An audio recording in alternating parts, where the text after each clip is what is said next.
Hello, friends. This is the Grow Podcast, and I'm Wendy Jo, and this is Ashley.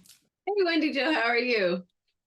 I am doing great. I am excited about this topic today, herbs. Love herbal remedies. And yeah, so I can't wait to hear about our first herb that we're going to talk about.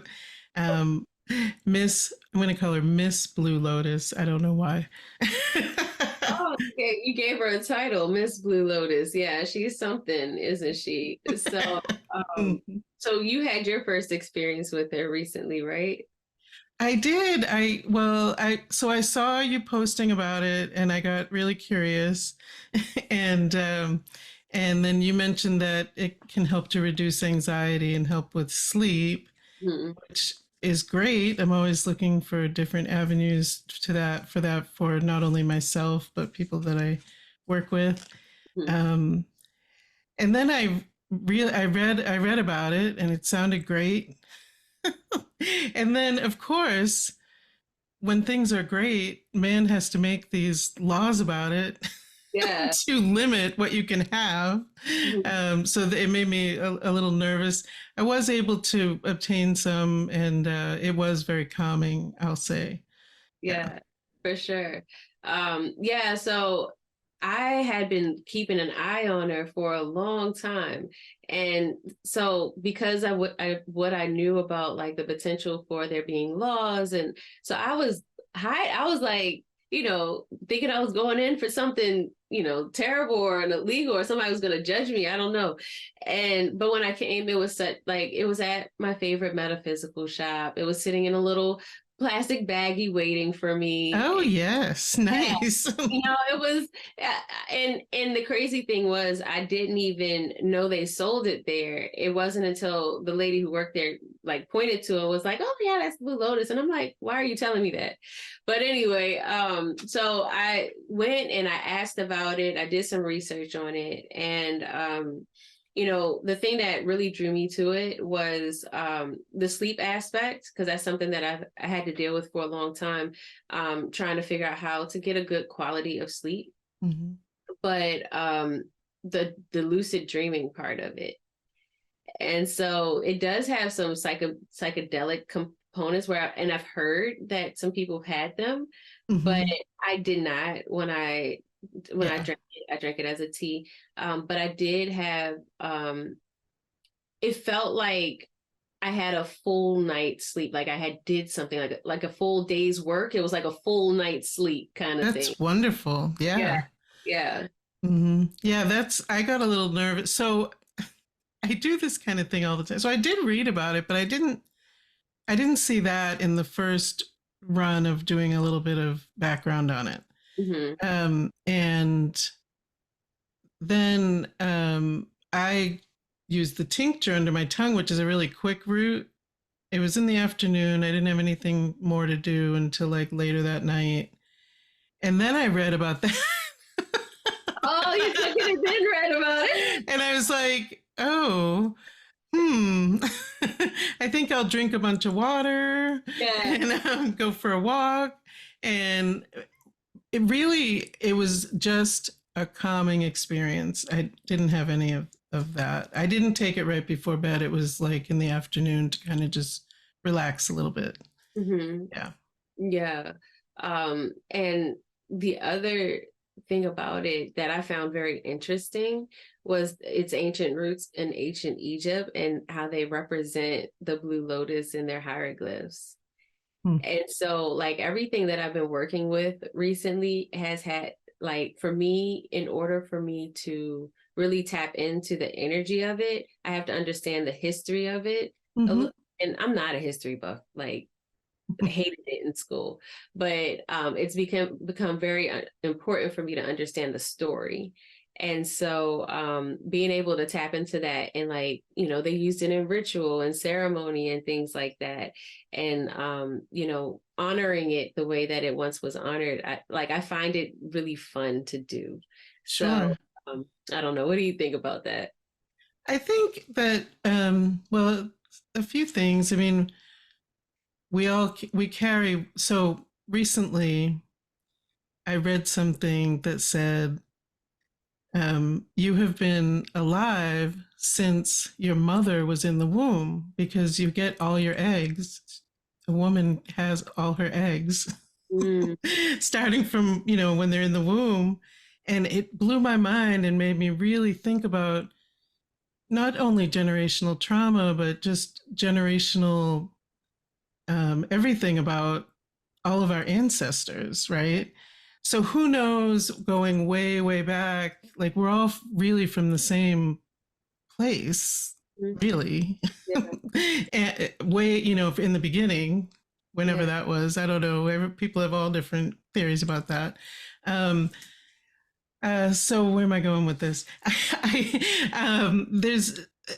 There's something about that I believe that when you start to grow spiritually, you're you're you're in some way drawn to these stories because it's all of us. Like it's you relate to it in some way. So I think there's that, but I also think there's past life to think about.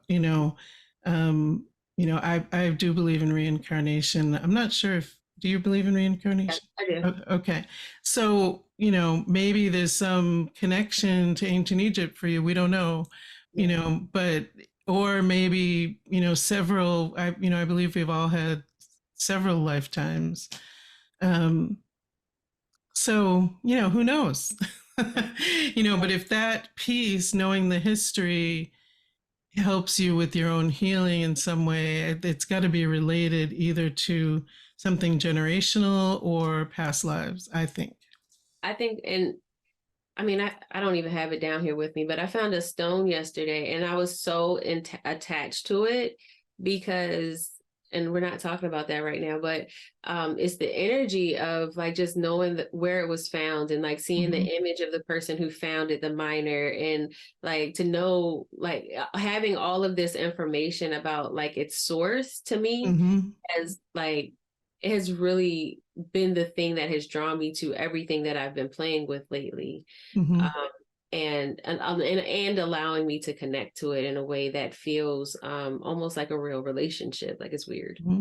Yeah, yeah, and Blue Lotus sounds like is no different. You were drawn to it for probably several reasons. Your own healing with sleep, working with other people maybe who have sleep issues, and then you know this past life possibly, or something generational that's just in your DNA. you Yeah.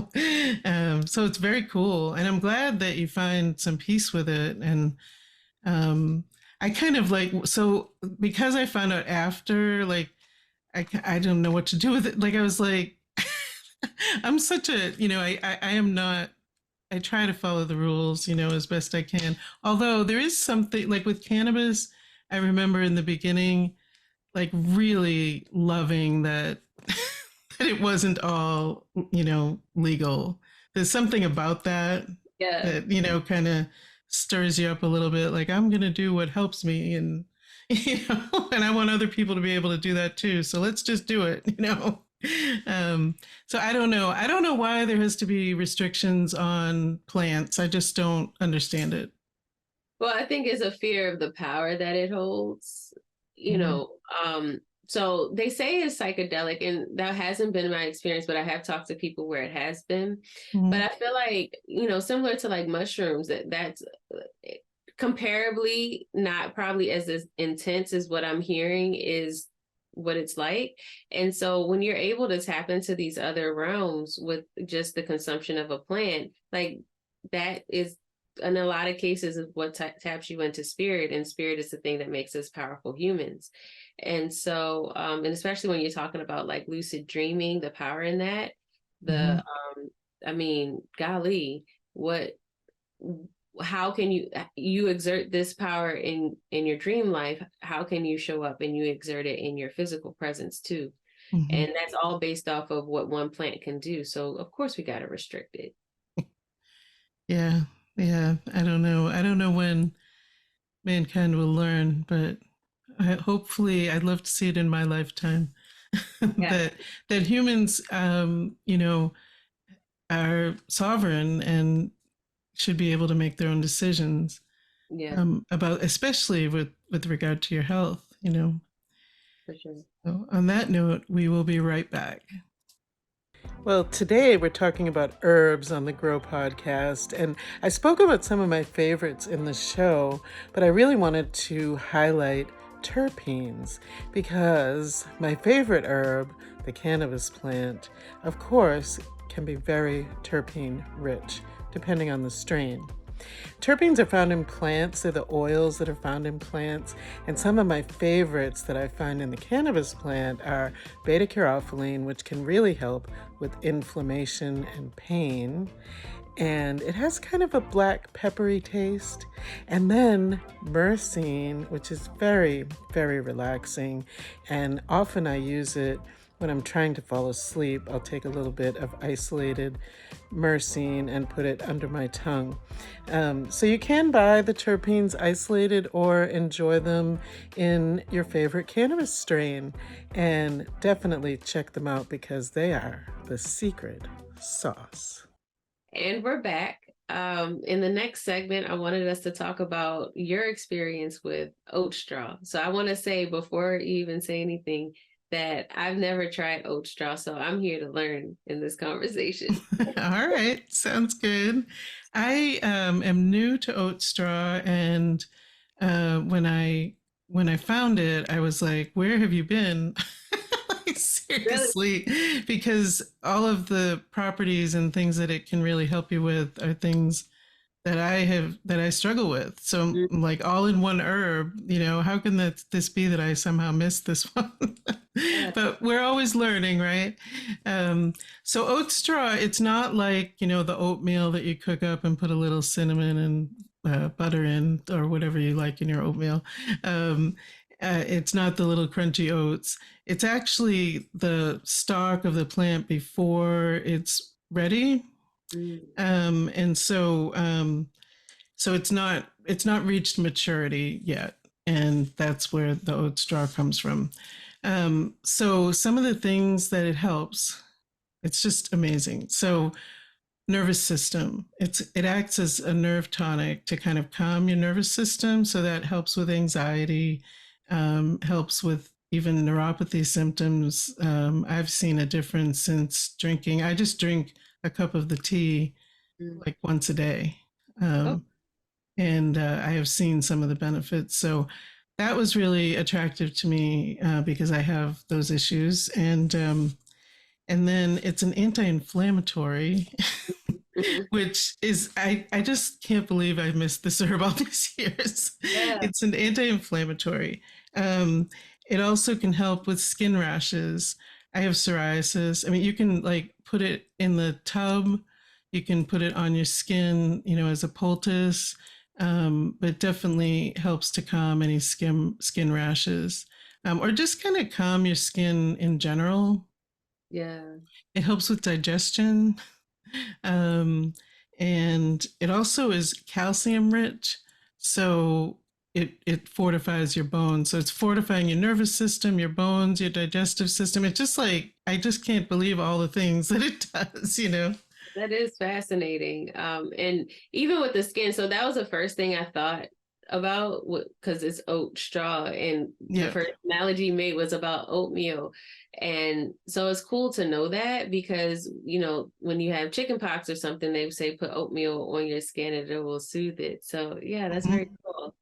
Yeah, and the added benefit would be, usually when you have something like that, chicken pox, a lot of bites or whatever, you're also feeling really anxious. So, in addition to soothing and fortifying your skin, it's calming your nervous system at the Yeah. same time. So, it's even better than using oats and like in an oatmeal bath.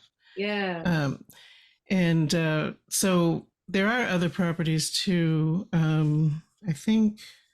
I think I got the main ones though. It's an antioxidant, and Okay. it also fortifies the heart because it can help lower cholesterol. Wow, that's so interesting. Yeah.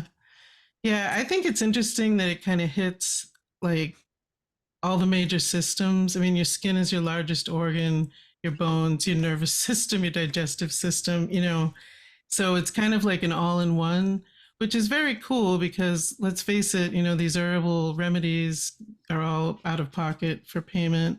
And if you need one for each of those things, you could spend quite a bit of money. Whereas you could buy some oat straw tea and give that a try. And maybe it will cover, most of those things together for you. Yeah, very cool. And so when you took it, you said you had it in a tea. Did you Mhm. experience any sensations from it? Like what was that experience for you? So mostly for me, I do feel that it calms my nervous system. I have been drinking just 1 cup of it each day for a couple of weeks now because I made it the herb of the month at Edge Coaching and Consulting. So I've been talking about it a lot and and drinking it, and I do see a difference even with just that. I'm drinking it now. This Oh, so cup. fun. Yeah. And I put quite a bit in I have not a tea ball, but it's like a thing that sits on the cup and you can fill it up if you want to, or I fill it Oh. about halfway. So it's pretty potent. Mhm. Um, and I recommend doing that anyway with herbs because when you buy tea bags at the store, like chamomile or, any of those teas, there's not very much in one tea bag. Like it's not, if you're not seeing an effect from one tea bag, it's because it's not a big enough dose. So the loose tea where you can figure out what's really going to work for you really is much better. But if you don't like teas, you can buy the tincture. You can, as I said, you can make a poultice. You can put it in the bath, and you just have to kind of figure out how much you need, for your body. Yeah, and I think Um, that's the biggest variable is that everybody is different. Everybody responds to everything differently. Uh, sure. and I wanted to comment on the point about tea bags. I've also noticed that tea bags have other things in them. Mhm. So like there are dyes in it or like additional flavors that they'll put in it. And at this point in my tea drinking experience, which isn't long, I don't know if I can tolerate the additional add-on flavors. Like it feels Mhm. like it's in my mouth. Like it's just something very gross about it for some Yeah. reason. And this is new, so I don't want to sound like I'm like, I don't Well, know. I think you're becoming more sensitive, because you're working with energy, with Reiki, um, all this spirituality stuff that you're doing. You're just becoming more and more sensitive, and that affects all your systems. Yeah. You know. Yeah, it's happening in real time. And Yeah. actually, Yeah. but yeah, so when if teas for pleasure, teas for like drinking, teas for medicine, they're different. Yes. And so being intentional about what it is you put in your tea and consuming.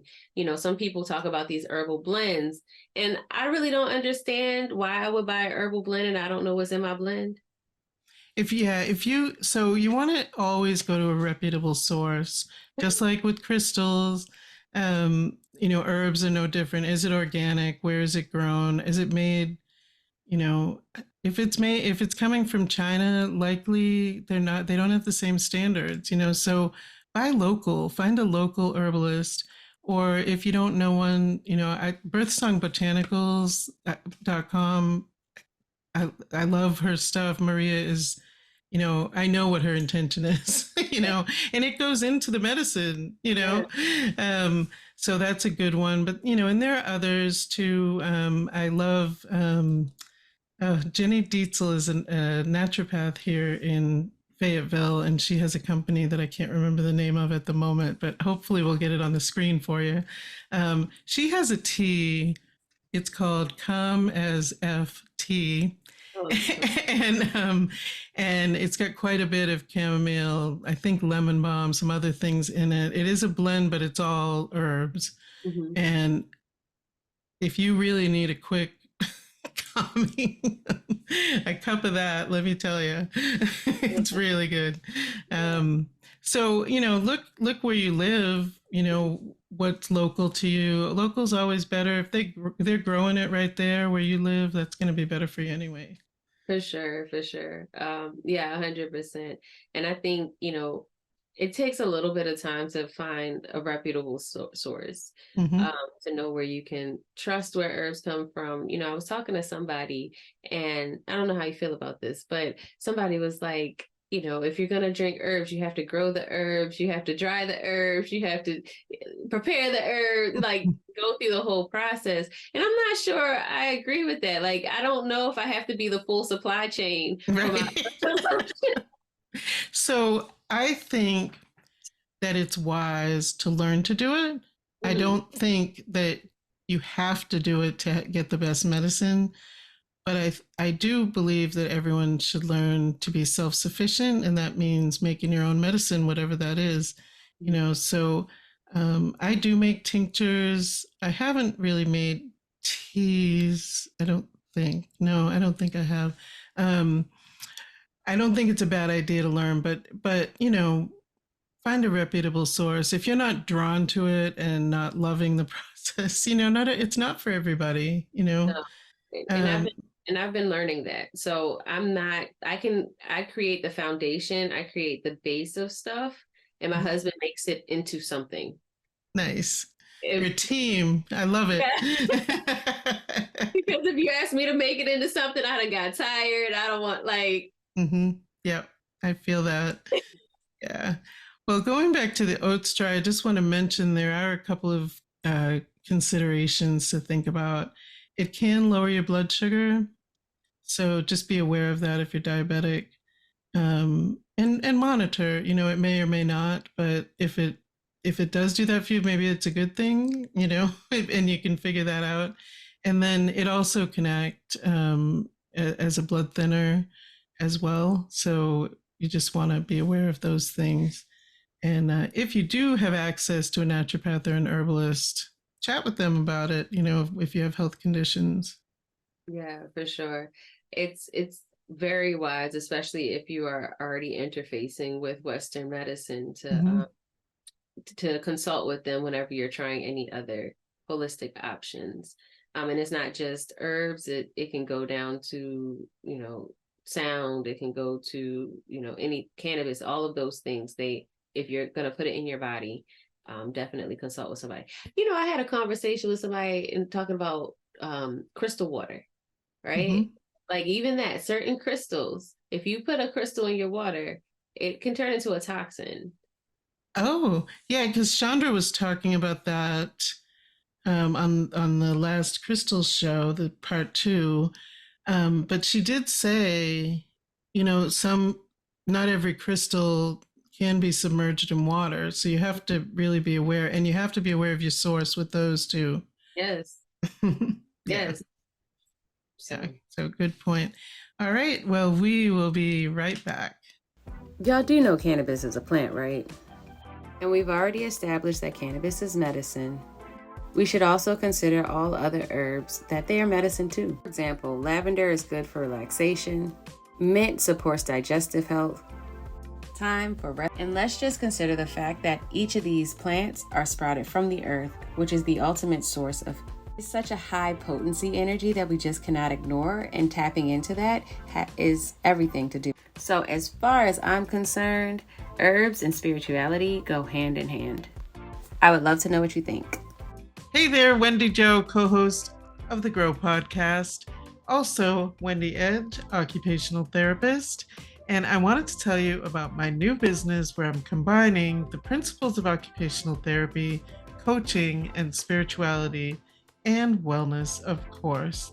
On the website, you'll see that I'm doing Osho Zen card readings, spiritual coaching, spirit paintings, and so much more. So if you want, check it out, edgecoachingandconsulting.com. Have you heard of the Cannabis Nursing School? It's a place where cannabis nursing, entrepreneurship, and spirituality meet. The Highline Tribe is waiting for you, and it's so easy to find. CannabisNursingSchool.com. And we're back.